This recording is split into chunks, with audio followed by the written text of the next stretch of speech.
I don't really have a name for the thing that we're going to make, but it's sort of like a paper plane and it's sort of like a flying ring. Maybe we'll call it the hoopster loopster. That'll do for now. It's actually pretty easy to make.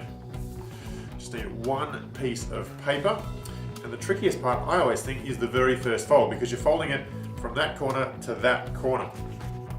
It's a bit tricky to get that fold in the right place, and it doesn't have to be incredibly accurate. Cool. Next, fold over about 1 centimetre. Crease, and do it one more time.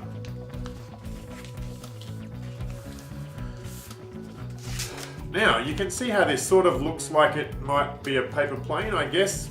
The next step would be to put it in half and make wings and try and throw it that way, but that's not what we're going to do with this one. No, we're going to turn it into a bit of a hoop and a loop. So the next thing you actually have to do is a bit strange, but you'll see why in a minute. You need to take it to an edge of a bench or a table like this and just sort of scrape it up and down. So what that does is it makes it easier to get it to a circle later. It sort of gets the paper nice.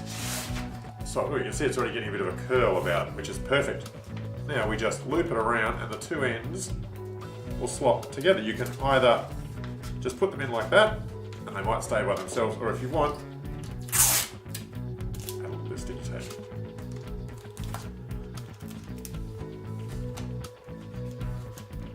And that is your finished hoopster loopster.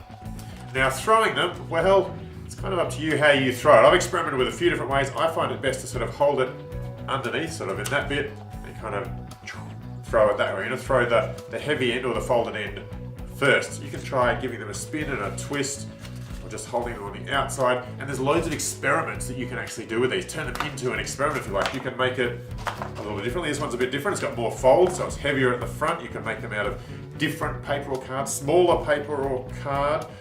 You could actually change the wings at the back to see how that affects the flight. So the best way of discovering how these things actually work is to make a few yourself and make different varieties, experiment with a bit, see what happens. But I can guarantee they're pretty fun.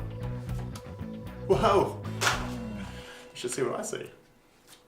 Oh.